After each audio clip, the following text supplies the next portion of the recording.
అనుకున్నదంతా అయ్యింది.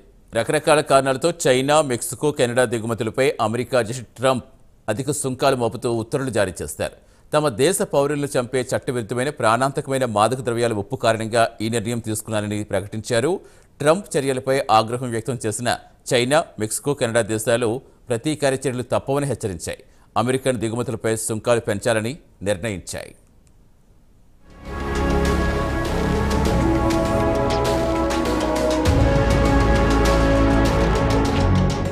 అమెరికా అధ్యక్షుడు Donald Trump తాను చెప్పినవన్నీ ఒక్కొక్కటిగా అమలు చేసుకుంటూ పోతున్నారు.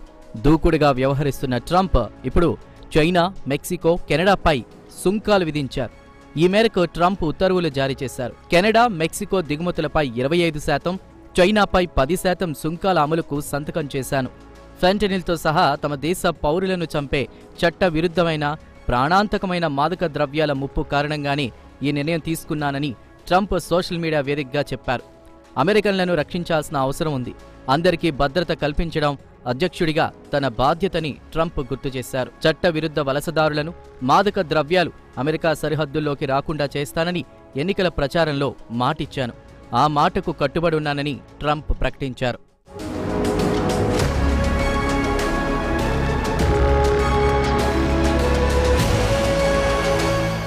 దీంతో కెనడా, మెక్సికో, చైనా ఘాటుగా స్పందించాయి. 155 బిలియన్ కెనడియన్ డాలర్ల విలువైనటువంటి అమెరికా దిగుమతులపై 25% సుంకం విధిస్తున్నట్లు కెనడా ప్రధాని జస్టిన్ ట్రూడో ప్రకటించారు. ఇందులో 30 బిలియన్ డాలర్ల విలువైన వస్తువులపై విధించే సుంకం ఎల్లుండి నుంచి అమల్లోకొస్తోంది. మిగిలినవి 21 రోజుల తర్వాత అమలవుతాయని ట్రూడో చెప్పారు. అమెరికాను స్వర్ణయుగంలా మార్చాలని అధ్యక్షుడు ట్రంప్ అనుకుంటే తమతో భాగస్వామ్యాన్ని కోరుకోవడమే మంచిదని ట్రూడో హితవు పలికారు. తాము కూడా అమెరికా దిగుమతులపై టారిఫ్లు విధిస్తామని మెక్సికో అధ్యక్షురాలు క్లాడియా షేన్బామ్ ప్రకటించారు.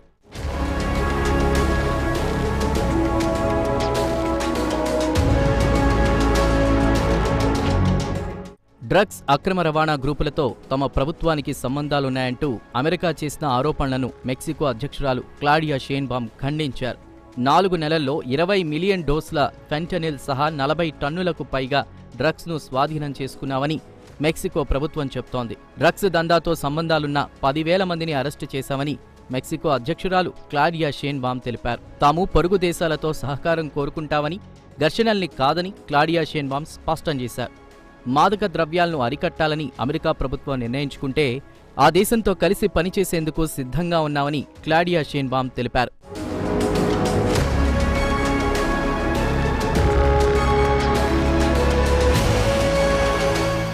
టారిఫ్లు విధిస్తే సమస్యలు పరిష్కారం కావని మెక్సికో అధ్యక్షురాలు హితవు పలికారు. మెక్సికన్ల ప్రయోజనాలకు అనుగుణంగా తాము చర్యలు తీసుకుంటామని, ప్లాన్ బిని అమలు చేయాలని ఆర్థిక కార్యదర్శిని ఆదేశిస్తున్నానని షేన్బామ్ ఎక్స్లో రాసుకొచ్చారు. మరోపక్క చైనా కూడా అమెరికా అధ్యక్షుడి నిర్ణయాన్ని తప్పుపట్టింది. అమెరికా నిర్ణయాన్ని వ్యతిరేకిస్తున్నామని చైనా తెలిపింది. దేశ ప్రయోజనాలు, హక్కులను కాపాడుకోవడానికి అవసరమైన చర్యలు తీసుకుంటామని చైనా వాణిజ్య మంత్రిత్వ శాఖ ప్రకటించింది. ఈ చర్యలతో అమెరికా సమస్యలు తీరవని చైనా అంటోంది. సాధారణ ఆర్థిక వ్యవస్థ, వాణిజ్య సహకారాలు దెబ్బతింటాయని చైనా హెచ్చరించింది. ఇతర దేశాలను సుంకాలతో ప్రతిసారీ బెదిరించకుండా తన దేశంలో ఫెంటనిల్ వంటి సమస్యలను సొంతంగా పరిష్కరించుకోవాలని చైనా హితవు పలికింది. తప్పుడు పద్ధతులను సరిచేసుకోవాలని అమెరికాను కోరుతున్నామని చైనా వాణిజ్య మంత్రిత్వ శాఖ పేర్కొంది. చైనాపై సుంకాలు విధించాలన్న అమెరికా అధ్యక్షుడి ట్రంప్ నిర్ణయంపై చైనా వాణిజ్య మంత్రిత్వ శాఖ మండిపడింది.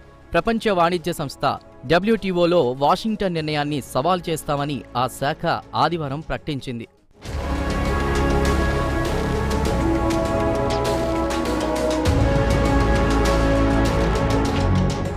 అమెరికాలోని ఫెంటనిల్ లాంటి డ్రగ్స్ని చైనా డంపింగ్ చేస్తోందని తన ఎన్నికల ప్రచారంలో అధ్యక్షుడు ట్రంప్ పదే పదే చెప్పారు.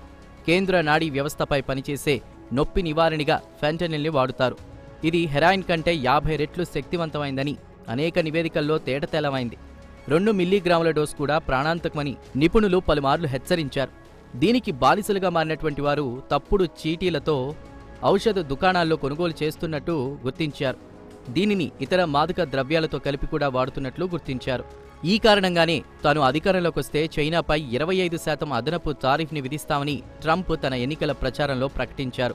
2022 సంవత్సరంలో ఫెంటనిల్ అధిక డోస్ కారణంగా 1,07,941 మంది ప్రాణాలు కోల్పోయినట్లు అమెరికా CDC పేర్కొంది. అంటే సగటున రోజుకి 295 మంది దీని కారణంగా చనిపోతున్నారు. 2023లో ఈ సంఖ్య 1,10,640 ఉండొచ్చని అంచనా వేస్తోంది. 2019లో కొందరు అమెరికా అధికారులు ఈ డ్రగ్ను సామూహిక విధ్వంసకాయుధంగా వర్గీకరించాలని కోరినట్లు న్యూయార్క్ పోస్ట్ కొన్ని నెలల క్రిందట ప్రచురించిన కథనంలో పేర్కొంది.